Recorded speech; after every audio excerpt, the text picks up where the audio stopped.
Huh.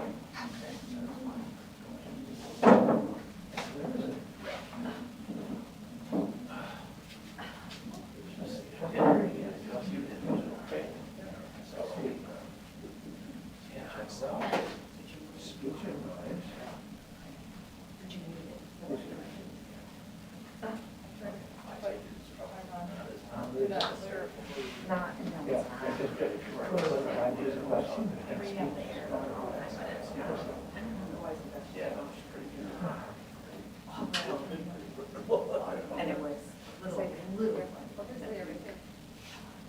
Oh. Yeah. I know that. And it was at.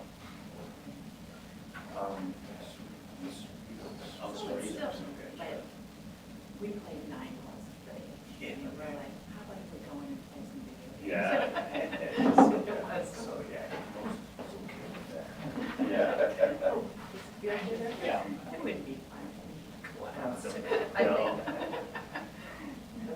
So I really feel it there. Yeah.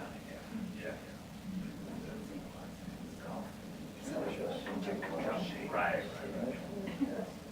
Not the hot ones. Oh, No. Well, no, it wasn't. It's first of all, we got home.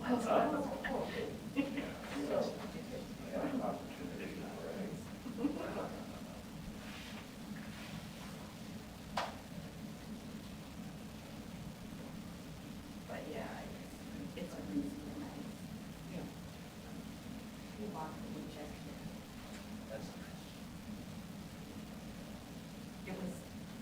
It was more crowded. I mean, we didn't want to. And there still were a lot of people. I mean, Sure. Yeah.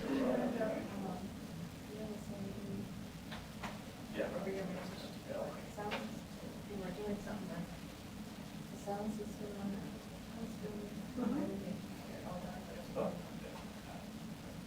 I'll be in there every day. So, does that become for the years? I'd like to, yeah, just before kids get there, before my boss comes back, just where we have just full summer days uninterrupted. Can the kids help you?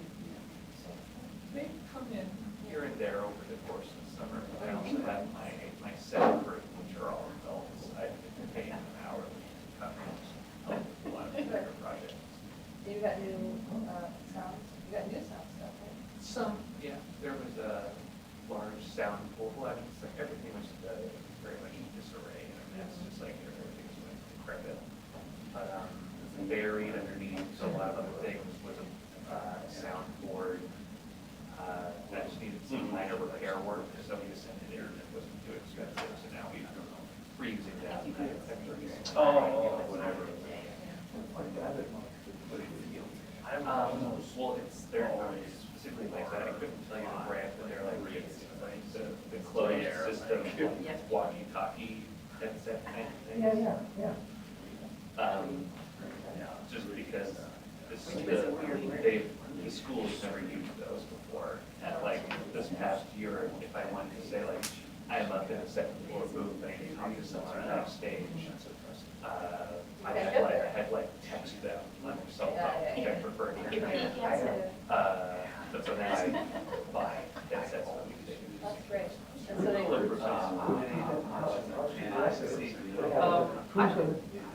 I would maybe have, but then you have like kind of stage manager who's up in the booth with me, and then you have at least one assistant stage manager. Right. Essentially stage manager backstage area, so you want them to communicate. And I don't charge wrangling, like assistant stage manager is in charge of set shifts and wrangling all the crew members backstage. Although yesterday was because after the first Exactly. we had all 5 players, but then none of them played. And it was a weird turn. That would be nice. There were definitely some instances where I would have liked to, I actually like, because there was one very specific cue involving me that required like a set change. I'm more patient than him. But the band couldn't see that said change being done. They had like band until it was done. They had no way of seeing it was done. So we actually had rigged up a little like remote system where I was in the booth watching the stage and I had a little remote control. And when I clicked the remote control, a light went up in the place where the band was. And when he saw that light, that meant it was okay to get on the band. Yeah. Because like I would love to be able to talk to him radio-wise, but he already would be wearing headsets specifically with a beam to the microphone. Yeah. Okay. So. Oh, thank you.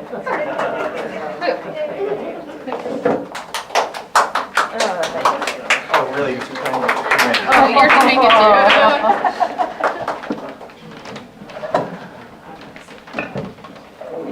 too. Welcome, everyone. Thank you so much for coming. My name is Elise Dewsbury, and I'm the Artistic Director here at New Musicals, Inc., and I want to welcome you to one of the readings of what we're sort of lovingly calling 1,001 Minutes of New Musicals this weekend. This represents the work of writing teams that joined with me in September to begin what we call the first draft curriculum, where they came with an idea and a team and began to work on their show with the idea of having something ready to present at this point. We started with 6 teams. 4 of them are presenting their work this weekend, and they're in various different states of development, but all of them early. And it's a gift for you people to be here today, a gift to the writers, for them to be able to get a chance at this point in the early development to hear how things are going and how the story is coming across, because it will help them tremendously as they continue with their work. The writers for today's work are not local, and so they are actually watching on the live stream right now. Hi, Ben. Hi, Sissy. Ben is in Minnesota, and Sissy is in the New York area, and they've been working together as by Zoom this whole time, and so they're going to be watching that way. What we've done is Ben and Sissy have the whole story. They know what the story they want to tell, and over the course of these past several months, what they were able to complete is most of Act 1. So what you're going to be hearing today is Act 1, and I'm going to be narrating sort of in between. There are some missing scenes, so I will tell you the plot that happens during those missing scenes. Those will get added later, and probably will have songs in them, but we're going to sort of needle drop into the spots that are done that have the songs to take you through the course of the first act. The show is based on the life of Mary Grace Quackenbos, who was actually a real person, who was an attorney in New York, and so this story is a fictionalized story of a true life of a woman who was ahead of her time. So let's see if because it's only 1 act, there won't be an intermission. It's about an hour long, and most people are playing various characters, but hopefully through my narration it'll be clear as they come in who they're playing. And I think the only other thing I can say is thank you very much to all of you for being here. And here is Mrs. Sherlock Holmes.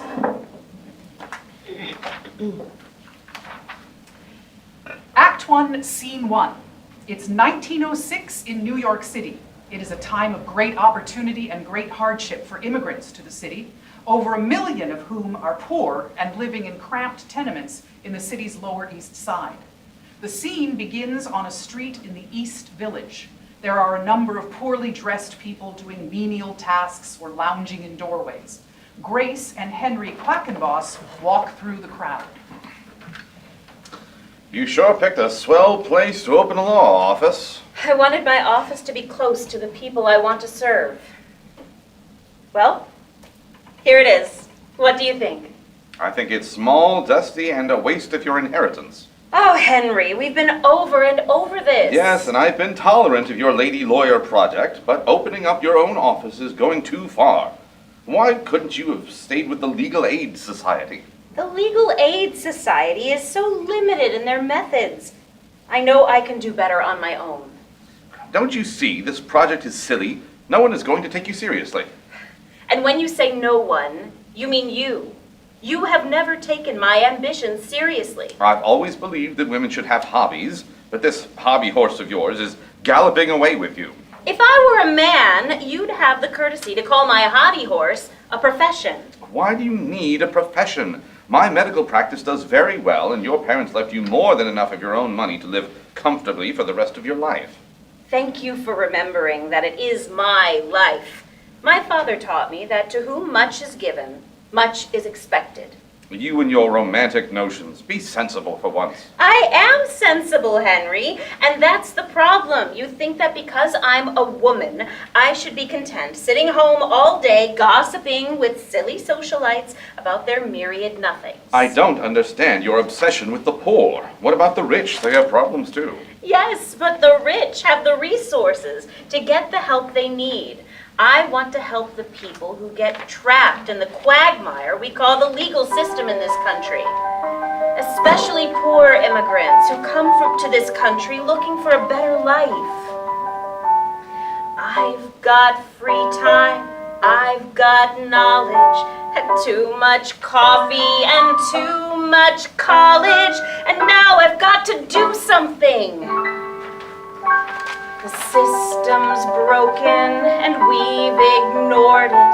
Justice shouldn't just be for the rich who can afford it, but systems can be mended. We all deserve to be defended. What, are you going to work for free? No, lawyers aren't free. But I've got a plan. Kind of, well, weird. My clients will pay what they can. What? High-end justice at quick mart prices. I guess to be precise, it's a start at justice for all. Nobody wants to go to some penny ante lawyer. A penny is worth more than you think to a lot of people, from scrappy little orphans to proud, defiant women, to hardy men whose only crime was trying to make a living. The city says reject them. Well, I say I'll protect them. Give me your tide. Give me your poor. No matter the crime, no matter the claim, no matter how they came to my door, they'll find a fighter who goes the distance. Together our resistance will call for justice for all. Of course, it's going to take time to get the office up and running. I'll give you a year. A year? That's not fair. If you're so sure of yourself, a year should be more than enough time. Very well, then. A year it is. Fine. I'll see you at home. I'm finally standing here and it feels right. I won't waste it. Tomorrow the real fight begins. Every suit and tie in his ivory tower is gonna learn what power is. I'm gonna show the doubters the good gal always wins. Change is coming, I can feel it. Change is coming, we can feel it. Change is coming, we can feel it. Our city's hurting and someone's got to heal it. People need a hand up. The people need a hand up. So someone's gotta stand up. Someone's gotta stand up. Give me your Give me your tires. Send them to her. Give me your Give her your We deserve to We deserve to be free. Change is coming, we can feel it. Our city's hurting and someone's got to heal it. Change is coming, we can feel it. Our city's hurting and someone's got to heal it. Hey, lady! What's the name of this here law office? I'll call it the People's Law Firm. It won't be easy, but I don't mind it. We will fight till we find it. Justice for all.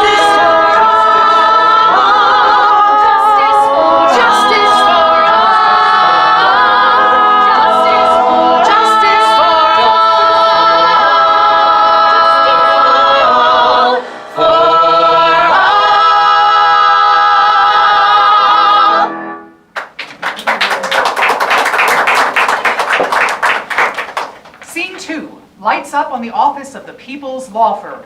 There's a large desk with a large chair on one side and 2 smaller chairs on the other. Behind the desk is a bookshelf containing legal tomes. Grace is sitting at the desk, meeting with an Italian-American client, Mrs. Barry. I'm here about my husband. He was a tailor. You say was. Yes. He is now dead. He killed himself. What happened? To get money for the business, my husband went to a loan company. He borrowed $70. He paid everything, but the men, they say he borrowed $95. Do you have a copy of the loan paper? No, they gave him nothing. Did your husband make the payments? Yes, he paid everything. But the men said it's not enough. They always ask for more and more. And my husband did not have the money to pay his workers. He was so ashamed. He jumped in the river and drowned. I am very sorry to hear that. Yes, you are sorry. I am sorry. But what am I going to do? The loan men say I must pay or they'll take all the sewing machines and all our furniture. I have 6 children and now no husband. Mrs. Barony, it sounds like this loan was not handled properly. What is the address of the company? They're number 77 Pike Street. Very good. I will look into this for you. Come back in a few days. Thank you, Mrs. Thank you. How much do I pay you? You can pay me what you wish. Thank you. I will pay you by making you a hat. The one you have is quite ugly. Oh. You see. The hat I will make you will be beautiful and with white wings because you are an angel. Thank you, Mrs. Barony. I look forward to helping you and your family. Who is next? A young, well-dressed African-American woman, Edith Jones, enters carrying a briefcase. I am Mrs. Grace Quackenbos. And you are? My name is Edith Jones. It's a pleasure to meet you, Miss Jones. How can I help you today? I'm here looking for a job. Oh, a job? What sort of job? I'm an attorney. I heard about the work you do here, and I'd like to work with you. I'd love to have another attorney here, but I haven't been open long, and this office really doesn't make much money. I see. Tell me a bit about yourself, Edith. I graduated from Howard University Law School 2 years ago, and I passed the bar last year. I've been looking for a position all over town, but no one will hire me as an attorney. Do you have your resume with you? Yes, I have it here. Very impressive. You graduated with honors from Howard in the top of 10% of your class. You're even fluent in Italian and semi-fluent in Hungarian. And no other firm hired you. Not as a lawyer. I have a job now with Wilson & Jefferson, working in their typing pool. I see. I'm sorry, Miss Grant. I only opened this office recently, and I can't afford to hire another attorney at this time. I understand. Miss Grant, I would love to hire you, but I just don't have an opening. Perhaps in a few months? You'd be surprised how many times I've heard that. I look good on paper, but the wrapping is wrong for the package. No, really, Miss Grant. Edith. Edith, it has nothing to do with your race. My grandfather was an abolitionist, working with William Lloyd Garrison. From my earliest childhood, I was taught not to judge people based on race. It's just that, to be honest with you, I'm not sure how long I'll be able to stay in business. My husband gave me a year to make this firm a going concern. That seems unreasonable. It can take at least 3 years to start making a profit. I know that, and Henry knows that. In fact, I think that's what he's counting on. You could really use some help. Why not take a chance that you're given? Why not? I can tell that you're driven. Why not put yourself to the test? I can see you're hard pressed, believe me. 'cause 4 hands can do a lot more than just 2. You should let me help you. It's not that I want to deny you. God knows I would love to ally you. Times change, but they don't change enough. Now the going is tough, believe me.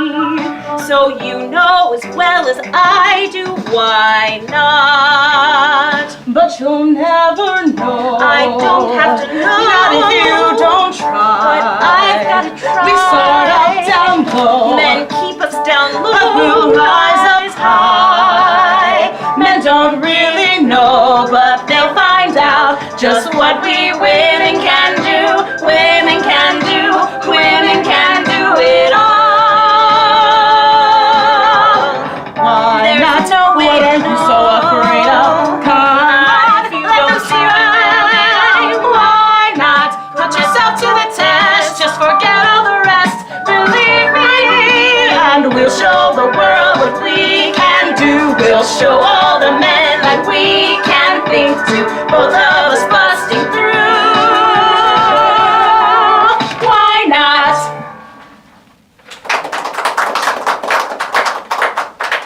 How much are they paying you at Wilson and Jefferson? I'm getting $4 a week. I believe I could pay you at least that much, and more once the office begins to make a profit. But in the meantime, you will be working as a lawyer rather than as a secretary. How does that sound? That sounds wonderful. I would love the chance to use my mind rather than only my typing skills. It's a bargain then. When can you start? I can start right away. I've already collected my weekly pay from Wilson and Jefferson. Well, I'm happy to have you. You can sit here for now. I'll need your help taking client notes and typing up briefs. You need to understand that this office doesn't bring in much cash. The clients who I help pay whatever they can. Some pay me with a live chicken or duck. Sometimes it looks more like I'm running a farmyard instead of a law office. Come in. A brisk, businesslike woman strides into the office. Hi, I'm Sophie Newton with the New York Gazette. I'm looking for Mary Grace Quackenbos. I am Mrs. Quackenbos. Oh, here's my card. And who's this, your maid? This is my assistant attorney, Miss Edith Grant. Oh, pleased to know you. What can I do for you? I've been covering the story of Mrs. Antoinette Tolla. You heard of her? No, I'm afraid I haven't had time to keep up with the newspapers lately. I've heard of her. She's the woman on death row for shooting her landlord. That's right. She's been accused of shooting Joseph Santa. I've been looking into her story, and the facts ain't adding up. I think she got a raw deal. The prosecutor painted Santa as this upstanding citizen, but the women I talked with in the neighborhood tell me Santa was a sleazy, skirt-chasing bum. I heard about the good work you've been doing here, and I think you might be able to help Tolla out. If she's already been convicted, I'm not sure there's much I can do. Oh, sure there is. I hear that Tolla shot Santa defending her honor. As a woman, I'm sure you know what that's about. What do you suggest I do? I think you should poke around a bit, see if you can dig up some evidence that wasn't presented in court. Well, Tolla would have to ask for me to act on her behalf. That's all taken care of. I was talking with her this morning and I told her I was coming to see you. She gave me the okay. I've never handled a criminal case before. That don't matter. Nobody else is doing nothing for the poor woman, so you might as well give it a shot. You ain't got nothing to lose. Well, Antoinette's got her life on the line. When is she due to be executed? In 9 days. Only 9 days. Let me think about it. Okay, but don't think too long. Remember, a woman's life is at stake. Give me a call when you're done thinking. So are you thinking about tackling this case? My heart says yes, but my head says no. I mean, 9 days. I don't want my first public case to end in disaster. Yes, but if you pull it off, it would be a huge boost to your credibility. I don't know. I've studied criminal law in school, but I've never handled a criminal case before. It seems that the only way to get ahead in this world is by taking leaps of faith. I'll never forget what folks said when I told them I was going to become a lawyer. Everybody said there's no good in trying. No one gives a damn about a black girl. What you gonna do when white men come after you? Everybody said there's no use denying you live in a world that hates you on sight. You must be a fool to think your dreams will come true. I didn't let their doubts in. I never would let them win. If anyone could live free, it would be me. I didn't doubt what could be, and so I got my degree in order to put things right. I put up a fight, strange as it seems. All of my dreams I still believe. I put up a fight, toss those fears out. No one can doubt the things I've achieved. I put up a fight. Yes, but is fighting enough? I feel like I've been fighting against other people's expectations my entire life. Everybody said that no woman lawyer has a chance to make it in a man's world. Women need to recognize their places at home. No one with good sense would ever employ her. They think that a woman can't use her mind just because she's born without a Y chromosome. But I've got a thicker skin. I'm not gonna let them win. If anyone makes them see, it will be me. Though others might think I'm strange, my office will help things change. But I've gotta start out right and choose a good fight. I'm just not sure that I can cure this sort of pain. And what if I fail? I've got to choose, or I will lose much more than I gain. Is this the right fight? This poor woman will die if you don't set her free. She needs help from a lawyer more seasoned than me. You're the best thing she's got, and her time's running I down. lost this case and it left me right out of this town. Attorney I can't lose all that I built here. The stakes are too high. Ever we let her die. Children. I didn't know she had children. Yes, I read in the newspaper that she has 2 daughters. So now 3 lives are at stake. I've got to do everything I can for the children. For the children. I'm not gonna let fear in. I know if we try, we'll win. That's probably a bit extreme. But we can dream, and even though we could lose, we've got enough guts to choose, to stand up and do what's right. We'll put up a fight, we're charging the gates, we're certain her fate's not written in stone. We'll put up a fight, stand and say no, we're gonna show her she's not alone.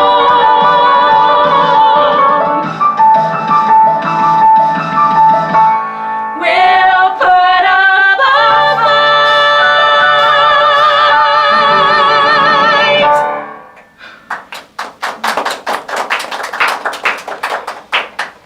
In scene 3, Grace and Edith visit Antoinette Tola in prison. In Italian, with Edith interpreting, Mrs. Tola tells how she'd been sexually harassed for months by her rapacious landlord, Joseph Santa. Tola had purchased a gun, intending to frighten Santa into leaving her alone. However, when Santa threatens her with a gun of his own, she shot him in self-defense. During her trial, there was no mention of Santa's harassment or of his gun. In fact, Santa's son testified that Tola had suddenly come upon his father and shot him in the back. Looking through the court records, Grace notices that there was no coroner's report and no mention that Santa had been armed. Grace decides to go to the coroner's office to seek answers. Scene 4 begins in the office of John Morgan, the county coroner. Morgan is sitting at his desk reading aloud from a book. The bow of God's wrath is bent. The arrow made ready on the string. Justice bends the arrow at your heart, strains the bow, and it is nothing but the mere pleasure of God, and that of an angry God, without any promise or obligation at all that keeps the arrow one moment from being made drunk with your blood. The God that holds you over the pit of hell, much as one holds a spider or some loathsome insect over the fire, abhors you and is dreadfully provoked. His wrath towards you burns like fire. Come in. Hello. Are you the county coroner? Yes. I'm John Morgan. I'm Grace Quackenbos. I'm here to speak with you about Antoinette Tola. What about her? I received the court records from the prosecutor's office, and I noticed that your report wasn't in the file. My report not in the file. No. I was wondering if you could give me a copy of it? A copy of my report. Yes. I'm looking into her case. Oh, you're a lawyer. Yes, I am attorney Grace Quackenbos. Yes, I see my report. Oh, I lost it. You lost it. No, not lost. I mean to say that I misplaced it. Misplaced it? Well, do you mind looking for it? I'm in a bit of a hurry. After all, Mrs. Tola is due to be executed in a week. Executed? Oh, that poor woman. Yes, she is a poor woman, and it seems like poverty is her main crime. So you see, I need to see your report. My report? Let me see. No, it's not here. Please, Mr. Morgan, a woman's life hangs by a thread. Thread, you say? Listen, I will look for your report. Very well. My address and number are there on the card. Oh, yes. Give me a call when you locate the file. I will. Oh, sinner. Consider the fearful danger you are in. 'Tis a great furnace of wrath, a wide and bottomless pit, full of the fire of wrath that you are held over in the hand of that God whose wrath is provoked and incensed as much against you as against many of the damned in hell. Mr. Morgan returns to his desk and collapses onto the chair and puts his head down, falling asleep. The lights flicker, and two ghostly forms enter the room. One is an older man in a moldy tie and tails. The other, a younger woman wearing a flaking lace gown. Morgan jolts awake and sees the two figures. Uncle Thaddeus? Is that you? Of course it's me, you damned fool. Damned is right. Hush now, dear. We're getting ahead of ourselves. Ahead is right. Shush. Of course you remember my nurse, Bunny. You've been dead for 5 years now. Yes, well, we're both dead. I'm dead from the overdose of opium that Bunny gave me. And I died from asphyxiation. After she was hung. I remember. I remember. What are you doing here? Bunny and I got a leave of absence from the boss today. We got time off for bad behavior. Bad behaviors. So I guess you didn't go to heaven. Nephew, how could we go to heaven? We're both sinners in the hands of an angry God.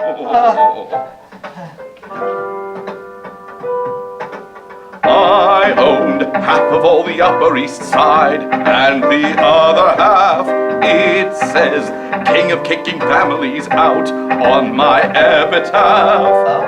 Young moms huddled in the alleyway telling babies not to cry. All I saw was little dollar signs smiling back, waving high.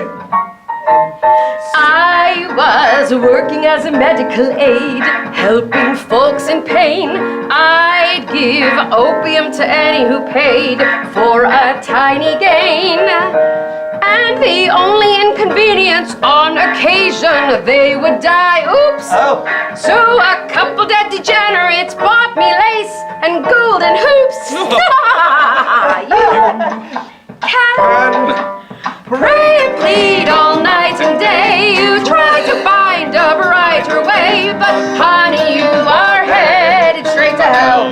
Straight to hell. The fire and brimstone await for you. The devil always has his due, and sinners always find their way to hell. Oh, that's not a good thing.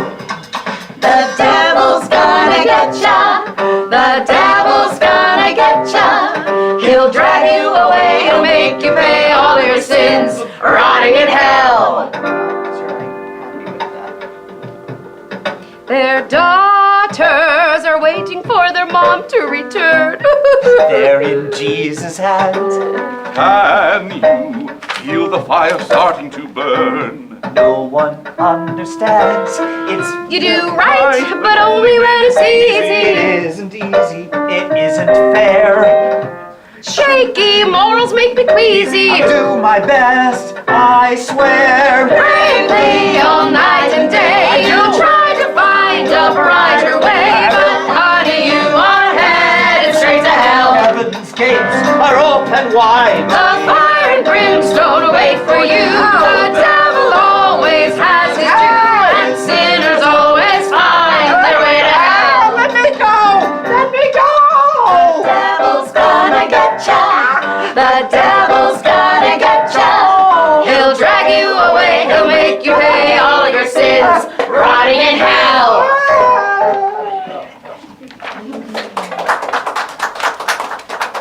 Mr. Morgan stumbles back to his desk and puts his head down. After a moment, there's a soft knock on the door, and Grace re-enters. Sorry to bother you again. I forgot my folder. Oh, thank God you're back. I wrote up my report. But neither the woman's lawyer nor the prosecutor asked me for it. That's a very strange oversight. To tell you the truth, I don't think the public defender made his best effort in this case. Santa was a wealthy and powerful man. It seemed like the court was more interested in punishing the woman for killing him than trying to find the facts of the case. It says here that the cause of death was a gunshot to Santa's right temple. But at the trial, Santa's 6-year-old son testified that his father and Mr. Tola were talking and that Antoinette snuck up behind Santa and shot him in the back. I know. Why didn't you let the prosecutor know? I didn't feel like I had the right to bring it up. You have to remember the prosecutor and I were both employed by the county. So you would let this poor woman be hung, than rather risk your job? Don't you think that thought has plagued me ever since that first day when she was sentenced? Miss Quackenbos, I'm a Christian man. When they bring the corpse of that poor woman to me, how can I look her in the face? More importantly, how can I look the Lord our God in the face when my day of judgment comes? In that case, you should be glad that I have come to relieve you of the burden of truth. Yes, Miss Quackenbos, in spite of my shame, I praise the Lord that you have come. Is there anything else I can help to ease your conscience about? Yes. There is one thing more.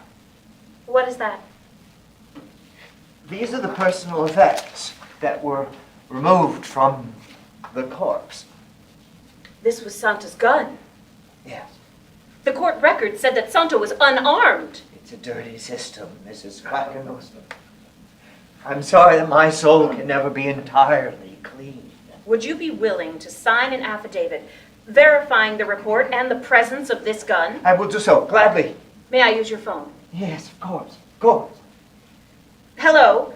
Please connect me with the governor's office. Hello. This is Attorney Grace Quackenbos. I need to speak with Governor Stokes. Tell him it's urgent. Tell him it's a matter of life and death. Scene 5 opens in the conference room at the Board of Pardons. There are 3 board members sitting at the conference table. I can't believe that the governor called us in for this special session on a Saturday. Yeah, what's this all about? About the Tola murder case. There's new evidence. You mean that Italian woman who shot Santa? Yes. Well, this new evidence better be really good. My wife and I have tickets for the theater tonight. Yeah. Who is this lawyer anyway? One of the suffragette lawyers named of Grace Quackenbos. This is going to be a waste of time. She's probably going to come in here with some bleeding heart plea for clemency. And that's why women should not get the vote or go into professions. They're too darn sentimental.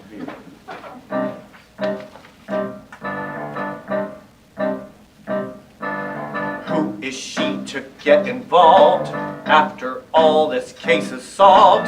Does she think she's gonna stop the hanging? Who is she to make demands? Taking laws into her hands. I don't want to hear all her haranguing. Now that ladies have the right to play lawyer overnight. Trouble's brewing and I'm stewing, 'cause I know they don't know what they're doing. Who is she to try this case? Ladies should stay in their place. Fellas, tell me, who is she? Well, we might as well get this over with. Mrs. Quackenbos, the board will see you now. Thank you for agreeing to see me under such short notice, but a woman's life is at stake. As you'll see from these documents, the court didn't hear the whole story. Who am I to tell this board all the facts that were ignored? I just wish her lawyer had been better. Who am I to take her case? Anyone would in my place. You'll agree once you all read this letter. Would it trouble anyone to learn Santa had a gun? He would kill her if she fought him. She was certain, and that's why she shot him. Who am I to say she's wrong? He'd been hounding her so long. She defended herself. Should she die?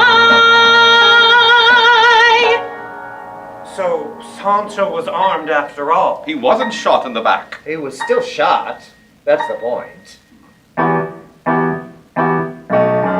I still think she made a choice. He would kill That her poor if she lady had fought no him. You choice. can't kill a man because he don't She was respect certain, her. and that's why she shot So him. once some new facts came to light, We just want to do us right. She will die if She we all will don't die protect if you all don't her. protect her. Yes, she shot a man, that's true. But it's what my wife would do. Execution is upon her. Can't you show her that you're men of honor?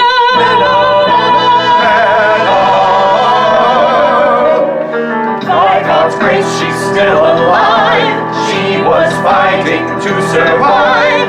So to judge her, who are we?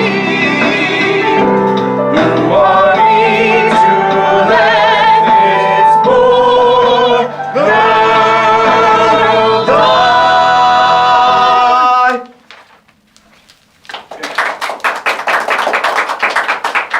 Very well, Mrs. Quackenbos. Please wait outside while we deliberate, or we'll call you back in momentarily. Grace exits the room and enters the hallway outside where Edith has been waiting. How did it go? Well, they listened to me, but I'm not sure if they heard. If I was a man sitting on that board, I wouldn't want the death of that woman on my conscience. Neither would I, Edith. But some men would rather die than admit that they made a mistake. Mrs. Quackenbos, you can come back in now. Grace returns to the boardroom. Mrs. Quackenbos, the board appreciates your bringing this new evidence to our attention.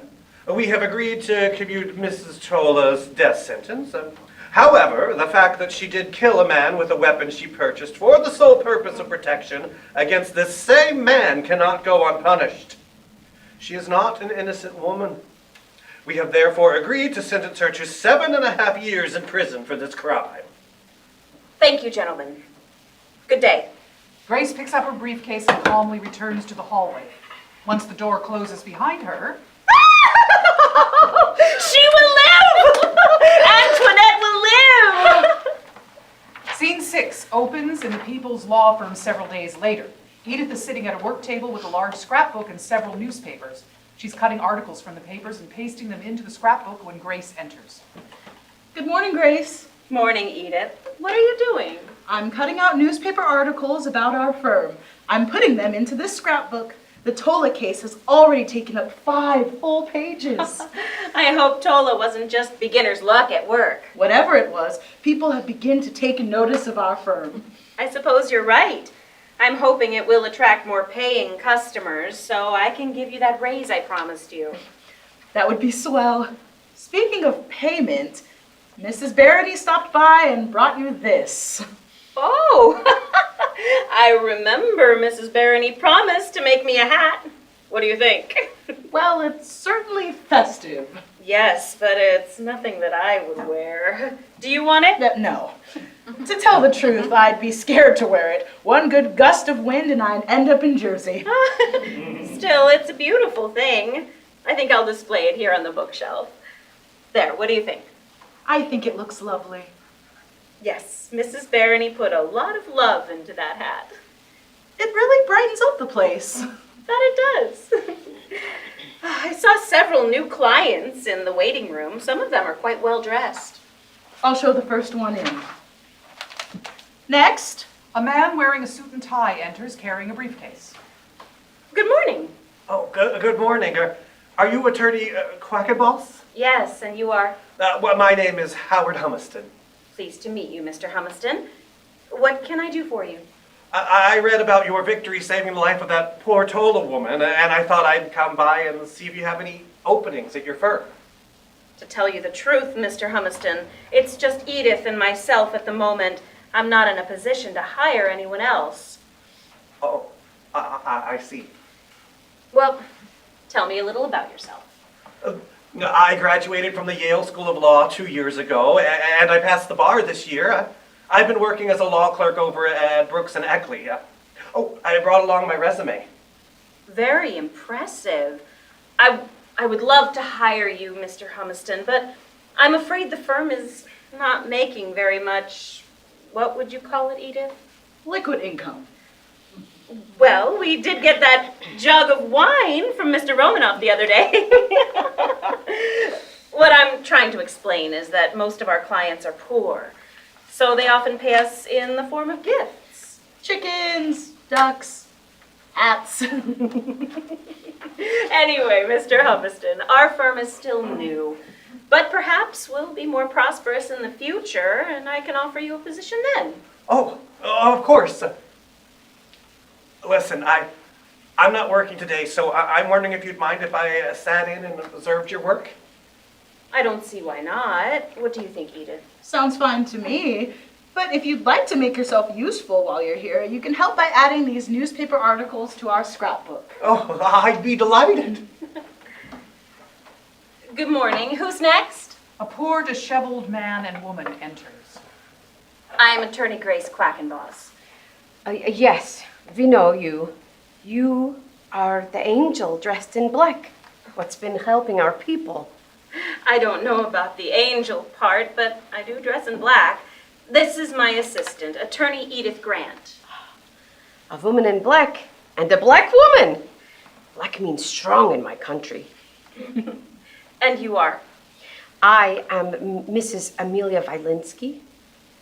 This is my husband, Benny. He knows speak English so good, so I do the talking for him. I see. How can I help you? My husband, he hear of work in Florida, working on turpentine farm. He go, and for many months I no hear nothing.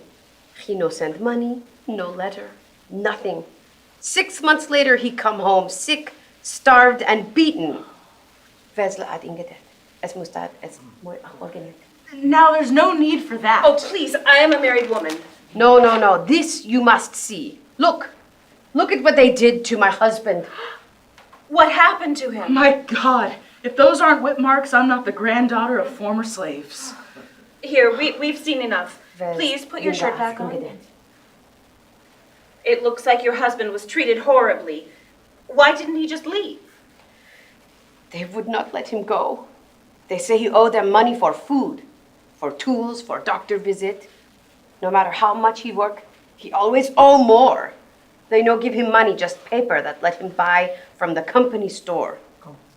Finally, kind people in town helped him to escape. When he left, he was strong and healthy. Now look at him. He is only the bones of the man he used to be. What you are describing is a system called peonage, and it's illegal in this country. Do you know where the turpentine farm is located? This is the paper my husband saw that make him go for the job. Good jobs in Florida, $1.25 per day, all expenses paid. I see the advertisement is written in Hungarian, Italian, and English. These people are obviously luring poor immigrants with promises of decent pay. But when they get there, they are enslaved by the company's dishonest practices. What would you like me to do for you and your husband? We are blessed that Benny came home alive. We no come here for him. He has many friends still down there, poor men like him, who did not get away. We come to ask you to try to help these men. Thank you for bringing this to my attention, Mr. and Mrs. Lewinsky. The People's Law Firm will do everything it can to make sure that you and others like you receive the justice you deserve. Thank you. Thank you, Mrs. Thank you. What a harrowing story. Have you ever heard of such a thing? That sort of thing is very common in the South. They arrest people on false charges and use the prisoners as free laborers.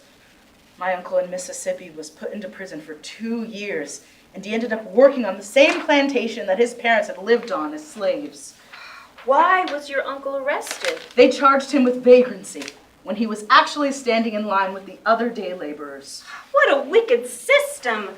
It sounds like slavery is still alive and well in the South. It sickens me.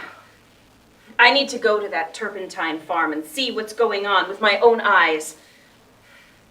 I don't suppose you'd want to go, Edith. No, ma'am. I have a personal rule never to travel anywhere south of Pennsylvania.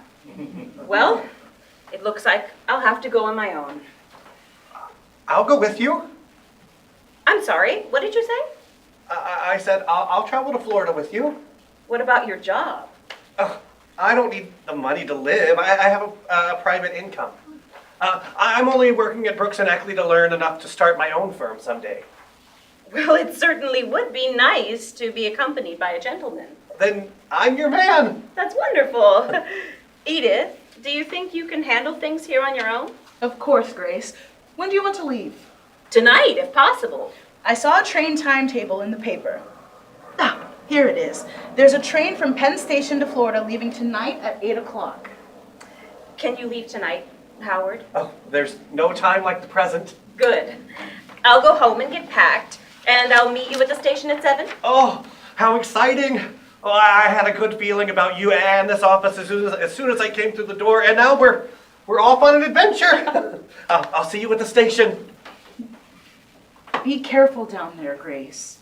Call me if you get into any trouble. I will. I'll let you know where I'm staying once I get down there. Okay, good luck. Scene 7 opens in the dining room of the Quackenbos home. Henry is sitting at the table eating lunch.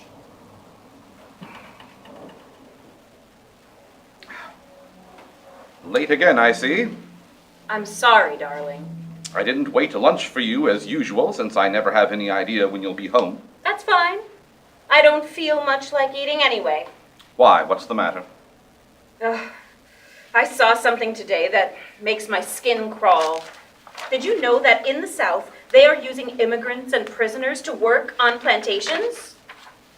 Well, with the Negroes freed, it only makes sense that there's a shortage of workers in the South. Doesn't that disgust you? Of course. But what do you propose to do about it? I'll tell you what I'm going to do about it. This very evening, I'm taking a train down to Florida to look into this situation. You will not. I forbid it. What I mean to say is, I strongly suggest that you don't go. After all, it's not safe for a woman to travel to such places alone. I appreciate your concern for my safety, It's only equal to your confidence in my law practice. By the way, Henry, did you happen to glance at today's papers? Yes, yes. I saw all the praise for your work in the Tola case. I have to admit that you did fine work. Kind of you to notice. Yes, but traveling hundreds of miles into unknown circumstances is a horse of a different color. I don't hear you offering to accompany me on my journey. But don't be ridiculous. I've got a medical office to run. That's fine. I found a gentleman to go with me. What gentleman? Who's going with you? A new law clerk at my office, Mr. Howard Humiston. For God's sake, Grace. When I married you, I thought I was marrying a woman, not some sort of thinking machine. It sounds like when you married me, you did not know me well. I am a woman, true, but I am also a thinking human being. Did you think that marriage would magically transform me into some idle society woman? I had hoped that you would accept your responsibilities as a wife. I thought my wife would be like an angel with soft, gentle ways. I thought she'd bring comfort to me all my days. And she would make my home like a castle, and she'd see me through. She wouldn't leave me here at home alone like you do. I want a real wife, one who will answer when I call. I want a real wife, one who lives a normal life, a woman who loves me like you never loved me. You're not the only one disappointed.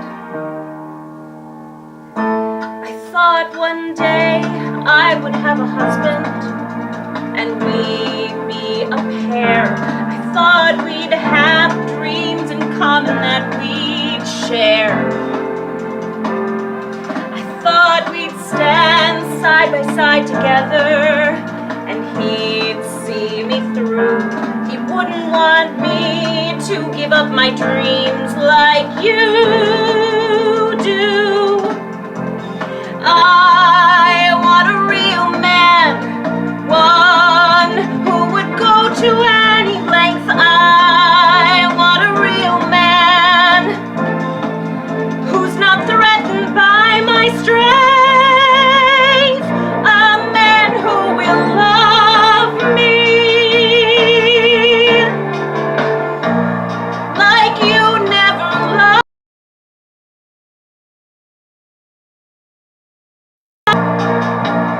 I thought that you could. I thought that you would. A man who listens to the things I say. A man who knows I can do anything. Treat me like a king. But maybe she's not you. But maybe he's not you. Where are you going? Is your memory really that short? I already told you. I'm going to Florida.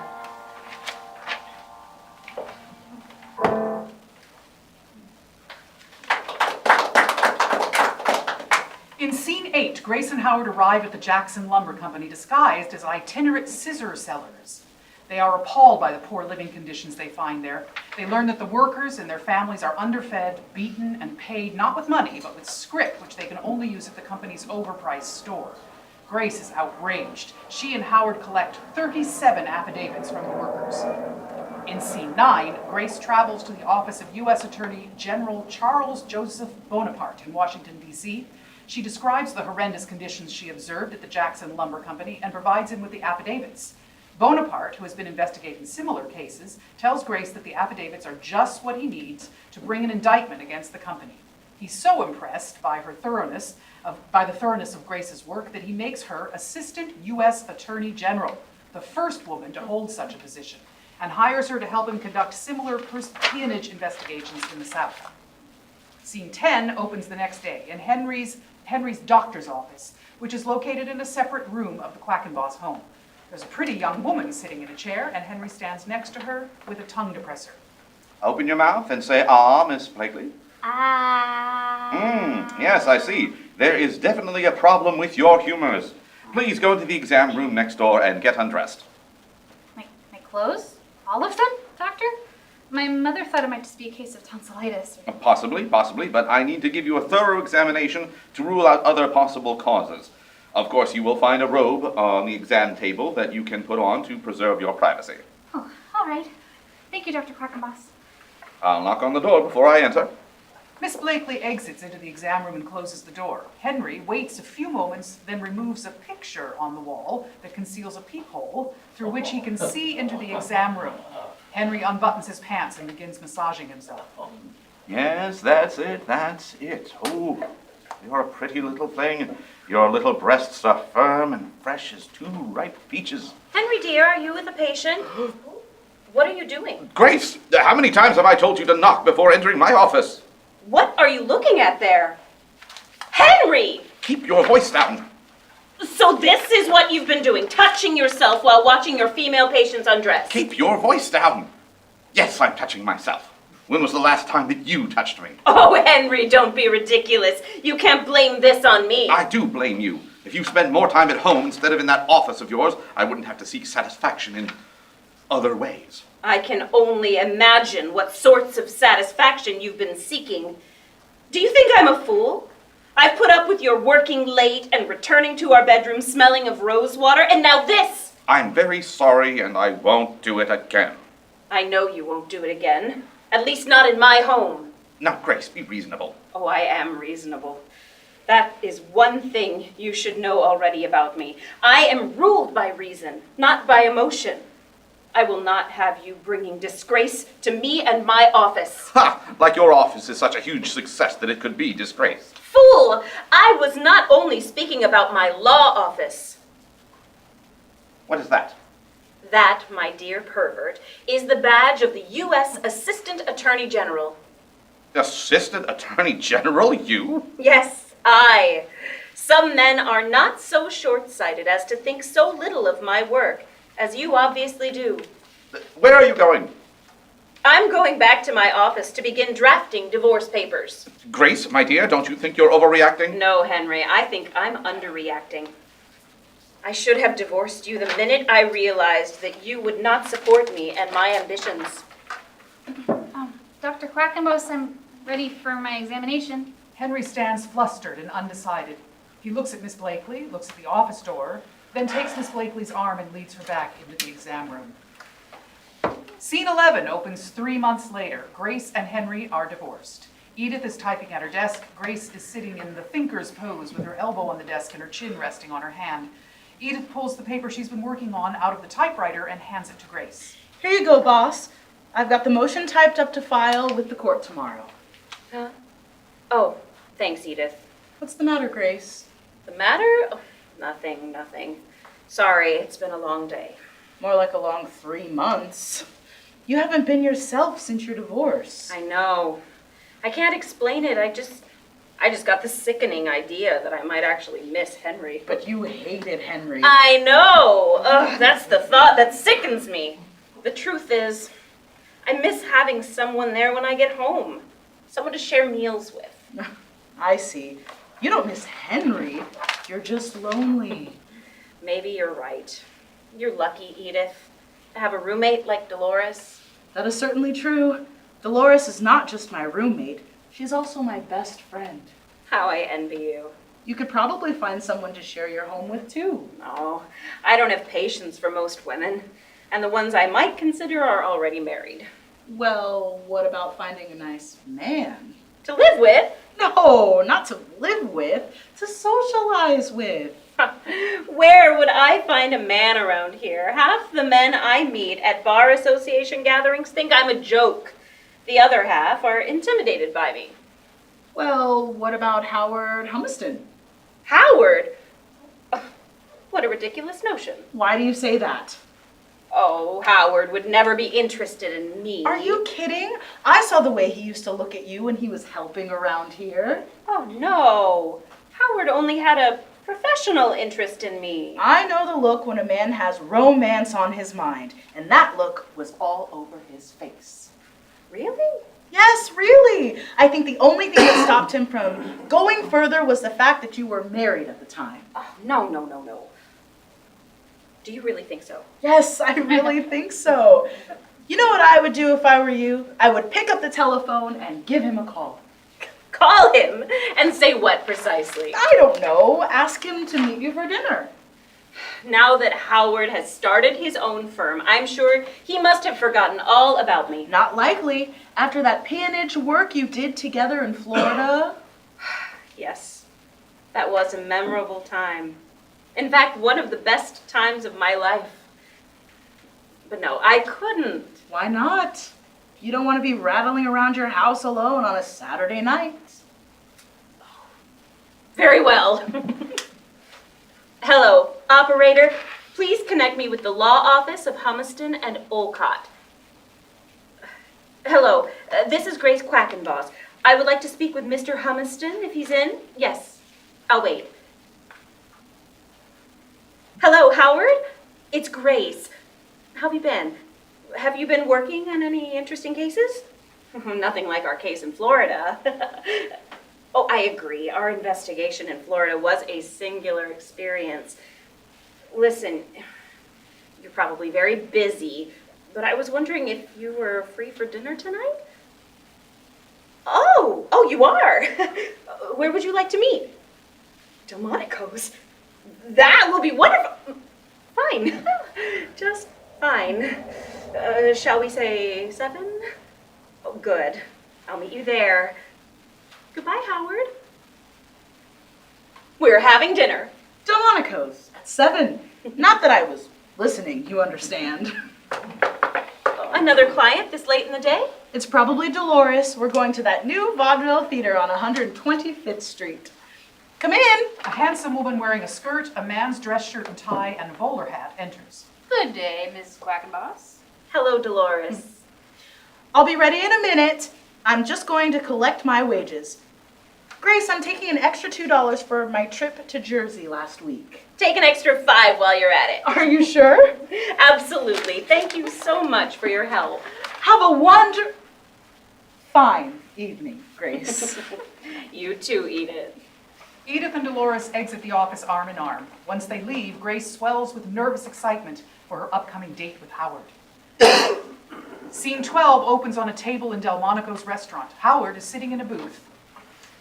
Grace enters, looks around, and spots Howard and joins him at the table. Ah, Grace, so wonderful to see you. It's good to see you, Howard. Oh, I saw the article about you in the New York Times. Congratulations on your work helping to shut down the lumber trusts. Thank you, Howard. Attorney General Bonaparte was very happy with the results. What about you? How's your new firm working out? Oh, business has been building slowly. Olcott and I have a lot of friends and family who have provided work for us. Unfortunately, most of the wealthy families in New York already have law firms that they've worked with for generations. I thought you were interested in helping the poor. I was, until I realized there's no money in it. Besides, you're already cornering that market. You're still working with Edith, aren't you? She's developing into a fine attorney in her own right. She practically runs the office. Perhaps one day she will. Sir, would you and the lady like something to drink? I'll have a scotch on the rocks. And the lady will have a glass of Cabernet Sauvignon. Very good, sir, madam. Frankly, Howard, I don't blame you for going into a more prosperous field of law. Working with the poor is like shoveling snow while it's still snowing. Have you considered changing your practice? Now that you've achieved some notoriety, I'm sure you could attract more moneyed clients. Don't get me wrong. No one is turned away for having an abundance of funds. It's just that the problems of the poor are so numerous and varied. They're like a hydra. You solve one problem and two more grow back in their place. You should tell that husband of yours to whisk you off to some exotic location for a rest. I'm no longer married to Henry. Really? When did that happen? About 3 months ago. You know, I'm going to South America next week. One of our clients is a coffee importer, and he wants me to go and set up contracts with local growers in Peru. That sounds exciting. The business itself will be pro forma, but the journey should be very interesting. Why don't you come with me? With you? To Peru? Oh, no, Howard. I couldn't. Oh, come on, it'll be fun. Fun. Did you say fun? I am much too busy to think about fun. Oh. I represent a woman who is bankrupt and her husband's dead. Now her filthy landlord will evict unless she shares his bed. Do the cops have any clue? They said that her rent is due. I am the only one who can help her to sue. Then there's all the boys who haul the boxes down at Hudson Bay. They've been working day and night and haven't got a lick of pay. 40 interviews to keep. All the travel isn't cheap. 22 hours a day, and God, I need sleep. I can walk out on them, but I promised I won't. That's why I don't have time for fun. Sounds like you could use a vacation, work off all the fuss and frustration. Don't you know what happens to workaholics? What? They lose their minds. You've got time for what you make time for. Don't know where to start, that's what I'm for. Take my hand and leave old New York behind. You've got plenty of time, but it's passing you by, so hurry before you die. Have some fun. I'm not addicted to work. I do lots of other things. Once I took an hour off to fix the office thermostat, Work. spent a Monday afternoon installing traps to kill a rat, Work. took a client out for lunch, Work. held a stakeout on a hunch. Workity, workity, workity, workity, work! Yesterday I color-coded all my files in black and white, God. organized the law books on the bookshelf, and it took all night. Are you saying that was fun? It felt so good to have it done. What kind of knucklehead wouldn't think it was fun? Oh my God, you're right. It's hard to be fun when you've been lonely so long, and I've been strong, but not that fun. So what kind of fun did you have in mind? Sipping in the 10 in the morning. Go on. Sneaking out to swim without warning, telling secrets nobody knows but me and you. Then at night the stars are the ceiling, beat so good we're feeling that feeling. We'll be drunk and dancing the whole night through. Tropical bliss on a summer like this, honey, you can't afford to miss out on fun. Now I know it's a lot, and I know that it's making you nervous, but you've been working so hard, and goddamn it, you know you deserve this. What will they do without me? And will everyone start to doubt me? I've been working so hard to let down my guard and have some fun with someone like me.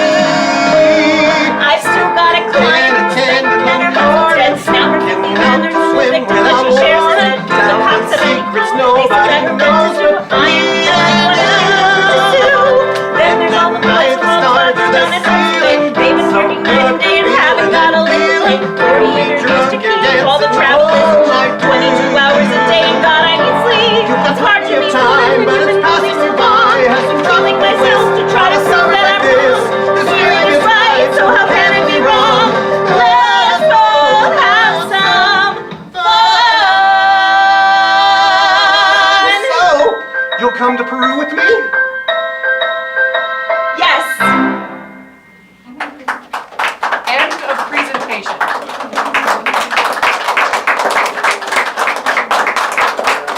Thank you to our fabulous cast, and thank you to all of you for coming. Thank you.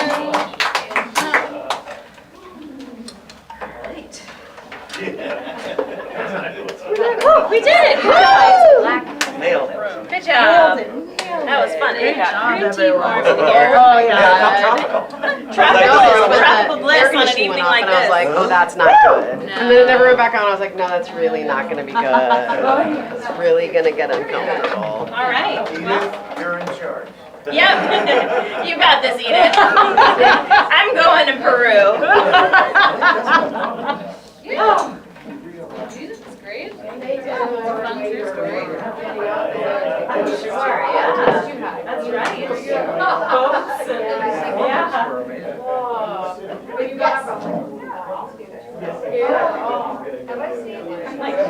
She was your grade. She's been here too. Dining corner.